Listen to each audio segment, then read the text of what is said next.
haddaan la xanuujin oo aanay arag nabadda wanaaggeeda cidna nabad qaadan mayso. cidna looga bari maayo ama looga hamran maayo nabadda Ceergaabo. shacabka gobolka Sanaag waxaan ugu baaqayaa intaanu safaynayno maleeshiyaadka caynkaas oo kale ah ee dulimaadka qaawan ku soo qaaday gobolkeena inaad garab siisaan ciidamada qaranka Soomaaliland. nabaddu baryo kuma timaado, cidna lama baryo. nabaddu meel adag bay ku jirtaa oo cidhiidhi ah. alxamdulillahi rabbil caalamiin. ugu horeyn ilaahay baa mahad subxaanahu wa tacaala. mar labaadka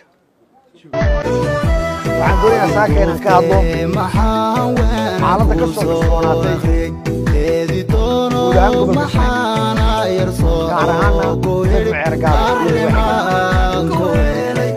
waxaa jira shaqaaqo shalay ilaa maanta ka dhacaysay magaalada Ceergaabo, taasi oo ay wadaan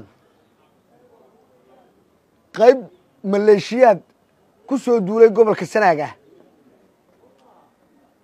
iyo ciidamada qaranka oo iska hor yimi. shalay waxaa dhacay dhimasho tiraba ugu yaraan 4 ruux ah iyo dhaawac 20 ku dhow, kuwaasoo dhammaantood ahaa dad shacab ahoo magaalada Ceergaabo gudaheeda joogeen. nabadda Ceergaabo waxay ku jirtaa meel cidhiidhi ah. sideedaba tusaale markaynu u soo qaadanno, nabaddu kuma timaado baryo, kuma timaado masaalixo, kuma timaado ammaan, kuma timaado laalush. nabaddu meel cidhiidhi bay ku jirtaa, meel adag bay ku jirtaa. waxaana kala soo bixi karaa nin adag iyo cid adag. maleeshiyaadka gobolka Sanaag shaqaaqada ka wada waxay ugu tala galeen inay ka huriyaan colaad gobolka Sanaag. waxaase jooga ciidan qaran waan ku kalsoonahay.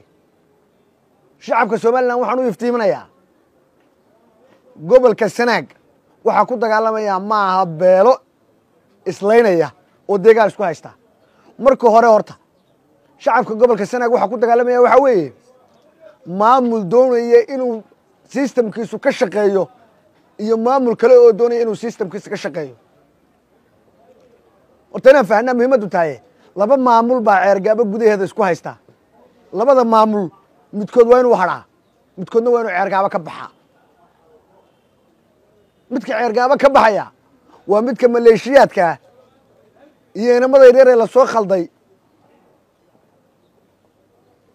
iyo wax magaratada iyo maatada hogaaminayso. Ceergaabo dawlad baa ka jirta, dawladdaasaa gacanta ku haysa, iyadaa maamulkeeda iyo systemkeeda iyo taxpayerka waxay ka noqonayaba iyadaa mas-uuliyaddeedu saaran tahay. cidna looga bari maayo ama looga hamran maayo nabadda Ceergaabo. shacabka gobolka Sanaag waxaan ugu baaqayaa intaanu safaynayno maleeshiyaadka caynkaas oo kale ah ee dulimaadka qaawan ku soo qaaday gobolkeena inaad garab siisaan ciidamada qaranka Soomaaliland.